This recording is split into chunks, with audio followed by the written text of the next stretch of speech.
Hello friends, and welcome back to another book video. It has been a hot minute. I know I said at the start of the year, I'm going to try really hard to make more book content, and I really want to talk about books more, but honestly, I have not had the time. And also, I don't think I had enough good book content to film because I've read a lot of series and that takes up like a big chunk of my month sometimes, and I don't want to just talk about like 2 series in a month, if that makes sense. So I figured I would wait until I had done 3 months worth of reading and then talk about all of the books I have read so far this year. So far this year I have read 17 books, and honestly I don't think any are under a 4-star now that I'm looking at my little stack in front of me, and that's kind of stunning. I started off the year reading 2 books in a series that I had already started. I had read The Naturals like 18 months ago, or like well over a year ago, and so I jumped in to the next 2. What was first? So I read Killer Instinct, and I've been putting this off for ages, and I don't know why, because when I started reading it, I was absolutely hooked. If you don't know what the Naturals series is about, it's about a group of teenagers, and they are basically like, they have special talents, not necessarily like magic or anything, but like they have abilities to do things. So one of them is really good at seeing lights and like can read people's faces. One of them knows how people feel, like those sorts of like abilities. And so they are contacted and are going to work for, like in The Naturals, the first book, they go to work for the FBI and they're helping on cold cases. So they're trying to work out these cold cases, try and figure out who the murderer was in these cases. And basically as the stories go on, there are more cases, and then by the time they get to this one, they're then doing live cases, not cold cases. And it's really, really interesting. You learn all about their backgrounds. There's a bit of a love triangle in there. The main girl, Cassie, who like you're in her head, she is really, really fun. I really like her as a character, and she's super interesting. She has, yeah, a bit of a love triangle go on, but it's like very minimal romance. Like I wouldn't go into it for the romance. It's like a YA mystery, and it's so much fun. If you have ever read the Inheritance Games, I think you would like this. Same author, Jennifer Lynn Barnes. There's something about the way she writes the books that is just so fun. Like, I just can't get enough. However, I haven't picked up the next one yet, and I don't know why, other than the fact that it's like over 400 pages. That puts me off slightly for a YA mystery. I'm like, how much do you have to say? And I know, like, the way that this one finished was like on a bit of like a cliffhanger, like it's going straight into the next book. So I should be really intrigued, and I don't know why I haven't picked it up other than the fact that it's a lot bigger. These I was able to read in a couple of days each. Like I think I read this over a weekend. I read this in only a few days. I was able to fly through them, and they were so good, but I'm scared to read the 4th one, and I don't know why, because I really am trying to make a conscious effort this year to like finish series that I have started, and so I really need to read the 4th one. Then I will have read all 4 of these books, which would be stunning. Also, the covers are so fun. I don't know what it is about them, but I love them. I then also have read all 3. Let me just double check. Whilst I was reading that series, I was also reading a small town romance at the same time. I was reading the Sparrow Falls series by Catherine Cowles. Now, I started reading a series by Catherine Cowles last year. I can't remember what it's called, but I didn't love the book. Like, I liked it, but I wasn't obsessed. But Rach keeps reading more of her books, and she seems to really be loving them. And so I was like, you know what? I'm going to give her another chance, but I'm going to go for a different series. And I'm so glad I did, because I have loved this series. So the first book is Fragile Sanctuary, and this book follows a girl called Ro, and when she was younger, her house burnt down and her parents and her sister all passed away from it. So she ended up growing up in this like kind of like a foster family. Like it's like her best friend's family. They basically took her in, and there's like a whole bunch of them that they then foster all these other kids. And so she has grown up in like a found family, very sweet, and she now is at an age, now that she's an adult, she wants to basically redo the house that had burnt down and like go and live in it, sort of thing. Like she wants to restore it basically, and so she hires people to restore it, and she meets a guy called Anson, and he's very grumpy, he's very quiet, very mysterious, and you learn so much about him and his storyline, and it's very, very interesting. Catherine Cowles' books all are like small town romance, but with like a side of suspense or thriller in them, which I find fun. Like there's a bit more depth to them. I do find they're all kind of similar in this series especially, but I'm still here for it. They're perfect. Rach and I both say this. They're perfect palate cleanser books. If you like Devney Perry, I think you will like this series. So that's the first book, is Ro and Anson. And then the second one is her brother, I want to say. Yeah, the second one is then a girl she works with, like a girl that Ro works with, and Ro's brother, who come together. The girl has been on the run for a long time. She has no social media. She gets paid in cash. She's a little bit of a mystery. Like no one really knows why she's this way. And so her and Shepherd end up getting along and blah, blah, blah. Again, same situation. There's a mystery going on there. They're trying to figure out why she is so mysterious. And then he also had never been rejected before until he met her. So that's really fun too. I really enjoyed that story as well. I flew through it. And then I got to the third one and I didn't love it quite as much. I rated the first one a 4-star. Then the second one was called Delicate Escape. Sorry, I forgot to mention that. I rated that a 4-star as well. Like I felt like 3.5-star wasn't good enough for them. Like I really enjoyed them and I flew through them and I found them really enjoyable to read like in the evening before bed. Then I rated Broken Harbour, which is the third one, 3 stars. The one good thing, I love a single parent trope. I don't know what it is. They're my favorite. Something about them, I'm like, you're so strong. You've got this. Like, I don't know what it is. I eat it up. But there was something about this story that I didn't quite feel as strongly towards. Cope is a hockey player and he's like one of Rose's like foster brothers as well, but he lives out of town and he comes back to town and that's when he meets this girl. I can't remember her name. See, that's when I know I didn't love it as much because I can't even remember her name. However, as a whole, this series so far has been amazing. They were all on Kindle Unlimited when I read them. They've now been taken off. The 4th book is now out, Broken Harbour I think it is. Oh no, Broken Harbour was the 3rd one. The 4th book is now out, but it's on Kindle Unlimited for like $17 and that's just a bit too much for me at the moment. And so I haven't bought it yet, but I will at some point. I do really want to read it. But her books are only, I believe, available on Amazon. But I'm thinking that because they're no longer on Kindle Unlimited, maybe those ones are getting traditionally published. I haven't looked into it yet, but that's what seems to happen with like these authors who are strictly on Kindle Unlimited, like self-publishing or indie published. They then get published and their books come off Kindle Unlimited so they can sell them in the real market, like here in Australia. I'm not 100% sure. I should do my research on that because it would be really nice. Her book covers are like quite stunning, so it would be really cool if they were coming to Australia for like a normal price rather than having to pay like $26 per book on Amazon, but we shall see. So I really highly recommend the series, especially if you are a fan of Devney Perry and haven't read many of her books, and if you like a little bit of suspense with your romance, your small town romance. Then I jumped into a reread, kind of. I read the Imperion series. I obviously had read these before, but Onyx Storm came out in February, I think it was, January, February? Can't remember anymore. But before that came out, I wanted to do a reread of Fourth Wing and Iron Flame. And once again, I ate these up. If you have not read Fourth Wing, but as a teenager you were a fan of The Hunger Games, Harry Potter, that's probably it. That's what I feel like these are giving. It's like Harry Potter for adults is how I feel about these books, because instead of them being in high school or like middle school, I guess even, like Harry Potter's 11, instead of them being 11, they're like 20. And so it just is less YA, in my opinion. Like there's a lot more, not necessarily maturity because they're not all that mature, but it is just a more grown-up story than like Harry Potter. And with dragons, which is so much fun. So if you don't already know, I doubt anyone is unaware of what Fourth Wing is about, but it is basically a group of students going to a war college. They get split into 4 different quadrants. There is the Riders quadrant, the Healers, the Scribes, and the Infirmary. And Violet, the main character, is going to be a rider, although she has spent her whole life training to be a scribe. A scribe is like the people that work in the library and do the documentation of their world. And a rider is someone who rides dragons and goes to war. So very, very different. She's also very tiny. They talk a lot about her being like a small, weak little girl, and she is there to prove herself. She then obviously falls in love with the hot guy, and it kind of goes from there. I feel like I can't give any more details other than that because we're now 3 books deep. Now like a couple thousand pages into this story. Do you know what I mean? But I gave these both a 5-star when I first read them. Reading them again, 5 stars again. Like I absolutely devoured them, and I actually haven't done many rereads in the last few years. Like I'm like, there's too many new books coming out for me to reread, but I loved rereading these. I felt so happy and I had the best time. And then I obviously jumped into Onyx Storm, which is the newest release of this series. And again, I absolutely loved it. I did feel it was slightly slower than the other 2, mainly because there was a lot of back and forth. They're trying to find something very specific, which I can't say without giving away spoilers, but they're trying to find something, and so they have to go to a lot of places to try and find it. And I felt like there was a lot of like going there, no, going there, no, going there, no. And so that I was like, come on, I want to get to it. Like, let's find it now. I'm ready to find it. But that also is just part of the story, and it would have been annoying if they'd found it on the first shot or the second shot, you know? But again, I loved this. I ate it up. I really am just a big stan of this world. I just think it's really good escapism. And for someone who doesn't really love fantasy, I feel like this is really easy to understand the world and the politics and like the rules within the world, whereas I often find myself getting lost or bored in a lot of fantasy. So if you're someone who hasn't really read fantasy but has always like wanted to just like a little bit and likes Harry Potter and those sorts of things, I would highly recommend giving this series a shot because it's like the only fantasy series that I feel like I'm obsessed with.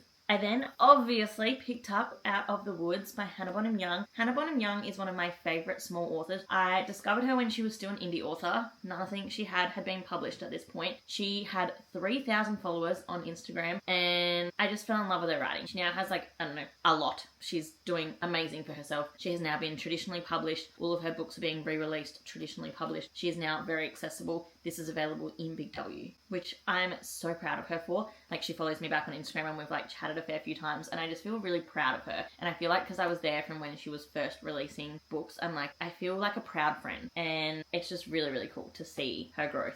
Unfortunately, this wasn't my favourite of hers. I feel like I've given two of her books I've given a 5-star, one I've given a 4-star. This, I would say, is another 4-star, maybe 4.5. This is like a second chance romance, but with a couple that is married. So these two characters are from Out on a Limb, which is her last book that she released, which was a 5-star for me, one of my favourite books last year. This is their best friends, Sarah and Caleb. They've been married for a long time. They were high school sweethearts, and they're just like in a bit of a rut. And to get out of that rut, they go on this like camp weekend retreat thing, which is like all about healing your relationship, basically. And it's very sweet. They're very cute characters. I did thoroughly enjoy myself, but I wasn't as obsessed as a couple of her previous books. I feel like she writes humans so well. I don't really have any critiques with this book. It just didn't give me that 5-star feeling. And if you know, you know. Like, we all know when you get a 5-star feeling book. This wasn't quite that, but I really, really enjoyed it. I don't really have any complaints. I love it. And I just love how she writes people. I love how she writes dialogue. I love how she makes characters very, very human. And I just had a really good time with this. And I highly recommend anything by Hannah Bonham Young. I think she is just magic. She is a Canadian author, and yeah, she only has a few books out, so if you're wanting a new author and you want to get on them like before they have a huge backlist, then I highly, highly recommend. I will never get enough of her. I cannot wait for her next book, and it's not even coming out until like September, but I can't wait. I then read Beg, Borrow or Steal by Sarah Adams. This was so good. This is the third book in like the When in Rome series. They're like interconnected standalones, so you don't really need to read them all or in order or anything like that, but it's best to, because then you know the characters that they're talking about in this book, if that makes sense. So I read When in Rome, and then Practice Makes Perfect, and then Beg, Borrow or Steal. And these are all... Each sibling in this family is getting a book, basically. The classic small town romance vibe. But this was so cute. Emily and Jack are both teachers at the elementary school, the primary school in this small town. Both teaching grade 2, and basically they've had this like little rivalry since they were in college. Like, they went to the same college. She had just broken up with someone, and he knocked her coffee all over, and it was very dramatic and silly, and they've basically had this like rivalry ever since, and like hated each other. But you know how like in a rom-com they never actually hate each other. He ends up living next door to her, basically, so it's a bit of a forced proximity, and you just get to see them realize that the other is very, very human, and realize the reasons they are the way they are, and why they get it under each other's skin so badly. And it's very fun, it's very cute, very much just like a happy, silly rom-com with a bit of depth. As always, I feel like this series by Sarah Adams, they do just have a little bit more depth, and I'm really enjoying them. I'm really enjoying reading this series by her. I think there's a couple more to come. I don't remember, if I'm completely honest, but I do think she has more, because they are more siblings, so there must be. But this was just really cute and fun, and he's so geeky and cute, and yeah, I just really enjoyed this book, and I highly recommend it. I think I rated it like a 4.5 star, so highly recommend it. I then apparently wasn't done with my small town romances. I don't know why. I'm in a real small town romance vibe this year. I think I'm just really... If you watch my vlogs, you'll know like my mental health isn't great, and I think I just want chill, silly, easy, nothing too complex at the moment. And so I wanted to start some old school Elsie Silva. Now, I don't have the first book in this series, but I did read the first book in this series, and I won't go into the details of all 4 books because they're an interconnected standalone series. Again, same vibe as Beg, Borrow or Steal and all of the other interconnected standalones that I ever read. Is it siblings? They're not all siblings. The first couple are siblings, but basically small town, all interconnected. They live on like ranches, Gold Rush Ranch, and this series is just good. I wouldn't say it's my favourite by Elsie Silva. However, I did read all 4 back to back, which means they must have been pretty good. As I said, I don't have the first one for some reason. They didn't have it in stock, basically, when I went to collect them, because I read them on Kindle Unlimited and then bought the books after as a reward, as you do. And so one thing I will say, if you haven't already read this book, but you have read the Chestnut Springs series by Elsie Silva, this book, A Photo Finish, which is the second book in the series, has Violet Eaton in it. And I didn't know that. And she is the sister of the boys from the Chestnut Springs series. Like, it's their sister who doesn't live where they all live in Chestnut Springs. They talk about her and she's in them, but it's like she lives somewhere else. And this is where she lives, at Ruby Creek, at Gold Rush Ranch. And this is her story. And it's very interesting. This one, I'm not gonna lie, it started off not my favourite, a little bit too lusty for me, and I will say these books are pretty spicy, and if you don't like spice, they might not be for you, but if I'm not in a spicy mood, I just like skip past those chapters. Like, once you can feel a spicy scene brewing, you can kind of just skim past it and get to the end, if that makes sense. Depending on what mood you're in. If you like a spicy book, these are all quite spicy, as well as the other one. But I did really enjoy this series. I think I gave them all like a 3.5 to 4 stars. If you're looking for a really easy few reads, I highly recommend. They were great. Good palette cleansers as well. Similar vibe, just like easy, just really good to read before bed. Like, I didn't get through them super quick, but they were just easy. I could read like 20 odd pages a night and be satisfied, you know? So highly recommend. I then read Merit by Devney Perry. I do not have the physical copy because it's one of those books you have to buy on Amazon and I haven't bought it yet. I did get the other 3 in that series for Christmas, but again, they're like not the cheapest as far as like books go because she is indie published. Devney Perry is one of my favorite authors. She again does like small town romance, but this one doesn't feel as small town because they're like sports romances, and so it doesn't feel, it's like small town, but it's not like farm cattle vibes, whereas I feel like a lot of the books I read that are small town are like living on ranches and like cowboy vibes. This is just like small town Minnesota. Why can I not remember whereabouts? Montana? I don't remember. This series has been so good. This is the 4th and final book in the Treasure State Wildcats series, which are all, as I said, sports romances. And out of Devney Perry's books, they're some of my favourites. I think it's one of my favourite series by her. I think because it's not like, I don't know, it just feels different. I think because it's set around the sport, it made it just like a little bit more fun. This one follows Maverick and Stevie, and they have known each other forever and have always basically hated each other, is the crux of it. They are family friends. They had a falling out when they were like 10, both being very just like classic childish, picking on each other's biggest insecurities. And they just have never really got along, but their mums are best friends. Maverick's mum is sick and they're basically both trying to help care for her throughout the story. And it's just like a really cute romance of like these 2 people who have spent years and years not getting along. Again, similar to like Beg, Borrow, Steal, just like realizing how human the other person is and that sometimes like it's not that deep and they don't need to hate each other. And I don't know how to explain too much without ruining the story, but it's beautiful. I really enjoyed it and I highly recommend. Honestly, I recommend most series by Devney Perry, especially again if you're looking for a palette cleanser, if you're looking for something easy, chill, just like nice to read. Like, obviously she does have a bit of depth to all of them, but they're also just quite wholesome. Like, this one especially I really liked, and I can't wait to get the physical copy and have that series complete. I love a completed series. There's not much better. I then apparently had not finished with Elsie Silva yet, and I decided apparently I wanted to read her whole backlist all of a sudden. But mainly because Wild Side just came out, which is her newest release, and I have already Wild Love and Wild Eyes, and I had not read either of them. And so I thought, since the 3rd book is coming out now, I actually don't want to get too behind on this series, and I want to keep up because I have too many unfinished series, which I think I will make a video at some point on. Like, I've seen it roaming around the internet a lot and I really like them. Rachel's done one, Sophie's done one, and like the other book talkers have done like finishing series that I'm in the middle of, and I think I might do that at some point because I have a lot that I haven't finished and a lot that I like only have like 1 book left to read or something silly like that, and so I need to finish it. So I wanted to start this series so that I could keep up to date. I need to then read the 3rd one, which I haven't read yet. But the first book follows Ford Grant, who is like a international music producer. His dad is a musician and he wants to get away from it all and just like produce music in the middle of nowhere. So he's not like around the paparazzi or any of the like drama of like LA and Hollywood, but he still wants to make music. Like, his dream is to make music. And so he moves to the small town of Rose Hill and he builds himself a recording studio, basically. He is like an absolute billionaire. Like, billionaire romances are so interesting, but he is like a full billionaire. And then a surprise comes and a little girl turns up at his door and says, "You're my dad." And the story goes from there. Rosie then also comes into the picture and she needs a job and she begs him to be his PA, basically. So there's a couple of things going on here between him trying to start this new label, also then this daughter that he didn't even know existed, which is like a story in itself, and I love I love a single parent trope. Even more when it's like surprise. I think she's like,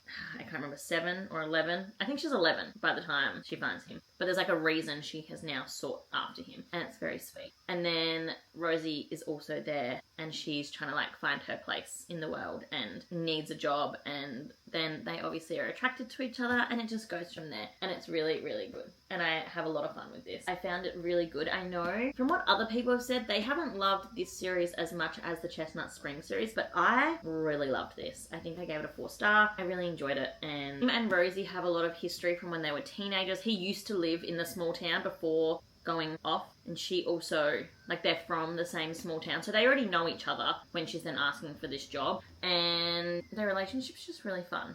And yeah, there's brother's best friend as well. Like, not enemies to lovers, but like they had a bit of tension when they were teenagers. She was a couple years younger. Just a lot of drama, really. And it was so fun and I really enjoyed it. And then I literally jumped straight into Wild Eyes, which is then West, her brother. His story is with a famous singer. She comes to the small town to record some music with Forbes. She basically is trying to get like out of her parents' pocket. They have been like running her life for however many years, and she has just been this like giant pop star, and that's not like the life she wants to live. Similar to Forbes in the way that she wants to like get out of it all and just write music. She's been not writing her own music the whole time, and she just wants to bring out something that is her, but she doesn't care for like the spotlight and like the drama that comes along with like being famous. She doesn't want the press, any of that, so she's just trying to live a quiet little life. And she then meets West because she is living in like his spare little like granny flat, I guess, like on his land, because that's what Forbes set her up with, so that she had somewhere to stay whilst recording, because she obviously doesn't live in the small town. So she is living on West's property and ends up like meeting him. He has 2 children, again, still dad trope. Chef's kiss, we love, and his kids are so funny. She ends up building like a pretty special relationship with both the kids, and then yeah, her and West, they're just so fun. I really, really love this story, and so I highly recommend this one as well. I think I'm enjoying this just as much, if not more, than I am the Chestnut Spring series. I really am loving Elsie Silva's writing at the moment, clearly, and I just highly recommend. And that is all the books I have read so far this year, which isn't even that many, but I still managed to talk about them for a very, very long time. I have this issue where I'm like, I don't want to talk about them too much and go forever, but also I don't want to do a disservice and not really talk about them enough. So I hope you guys enjoyed listening to me blabber on about books for what feels like forever. I will try my hardest to actually do some more book content shortly. I love books. I'm really in my reading era at the moment. Like, I'm loving books again, and just like the escapism and just the stories that can come, and I'm just having the best time. So thank you guys so much. If you have any suggestions of any book videos that you want me to film, pop them down below. I'll see if I can do any, whether that's like a certain amount of pages in a day, whether it's like finishing off series, whether it's, I don't know, whatever book content there is these days out there. Let me know if you want me to do any of them, and I'll try my best. Thank you again so much for watching. I hope you enjoyed, and I'll see you in my next video, which will be very, very soon. Bye!